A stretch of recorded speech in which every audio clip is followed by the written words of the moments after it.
Ito yung tatlong tao na dapat iwasan mo or layuan mo kung meron kang pangarap sa buhay. Don't get me wrong, the word layuan hindi ibig sabihin na awayin mo. Kumbaga, babaguhin mo yung circle mo. Okay? Hindi kasi dapat lahat ng tao nasa circle mo. Okay? Dapat bilang lang. Maingat ka dapat sa mga taong pumapasok sa buhay mo at sino yung pinapakisamahan mo araw-araw. Okay? Ito yung tatlo na identity na kapag nalaman mo ganito sila, dapat lumayo ka na. Again, hindi mo awayin, lalayuan mo lang. Okay?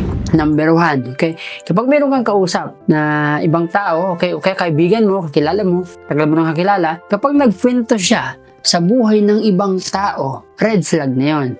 Isang sign na yon na dapat mo na siyang layuan. Okay? Layuan mo na siya. Kasi how come na kapag ikaw ang wala, hindi ka ikikwento sa iba? Okay, ganun din yun. How you do one thing is how you do everything. Okay, dapat mong matandaan yun. So kapag meron kang kakilala na nasa circle mo ngayon na chismis lagi ang inaatupag, buhay ng ibang tao, instead na buhay niya, pangarap niya, goals niya, sarili niya, ganun yung sinasabi niya, layuan mo na agad. Completely layuan mo na. Yung pangatlo, talagang ito, makaka-relate ka. Pero dito muna tayo sa pangalawa. Kung yung pangalawa, ito naman yung mga typical na yung mahilig sa kasiyahan.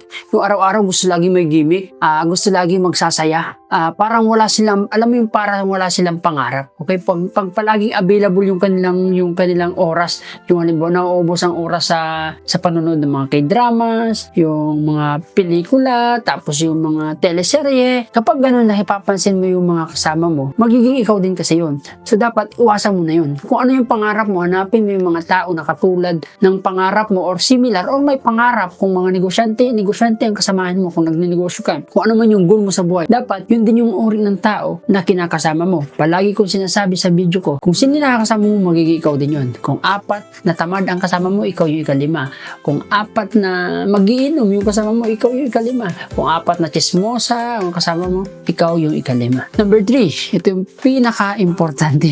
Okay? Kapag yung tao na nasa circle mo is nag-i-exist yung salitang utang na loob. Napakadelikado niyan. Tinanggal ko na sa vocabulary ko yung utang na loob. Ganito kasi yan. Kapag ang kasama mo is lagi sinasabi na wala ka namang utang na loob. Nag-i-exist talaga sa kanya yung utang na loob. Yan.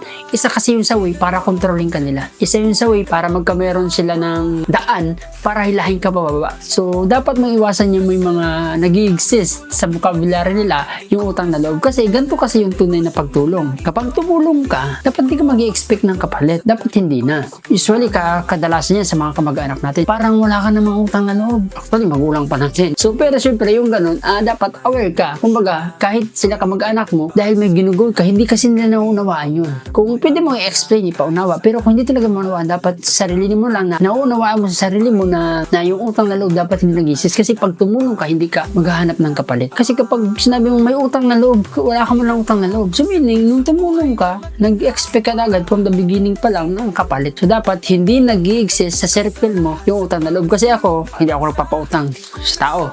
Pero kapag nagpautang ako sa'yo, hindi utang yun, bigay yun. Hindi na ako mag-i-expect ng kapalit. Basta pag binigyan kita, bahala ka kung ibalik mo, hindi. Kung ibalik mo, good, masaya ako. Pero kung hindi, okay pa rin tayo. So, ganun dapat yung mindset. Dapat kapag tutulong ka, at kapag may tumulong din sa'yo, wala dapat utang na loob na mamamagitan. Kasi there's no such thing as utang na loob. Pag tumulong, genuinely, kapag rumisib ka, dapat alam mo din yung tao na kaya dapat, di ka dapat tanggap ng tulong. Mas bless ang taong tumutulong kumpara sa tinutulungan. Kaya kung tutulong ka naman, kung ikaw nakakaluwag ka na, kung tumutulong ka sa iba, wag ka mag-i-expect ng kapalit. Kung may magbalik man sa'yo, yun ang ating Panginoon. Hopefully nakatulong ito sa'yo. Share mo, i-like mo, at mag-comment ka sa baba kung ano yung thought mo sa topic na ito. At i-share mo na din to para makita ng mga ka-circle mo at maunawaan nila kung bakit umiiwas ka na sa kanila.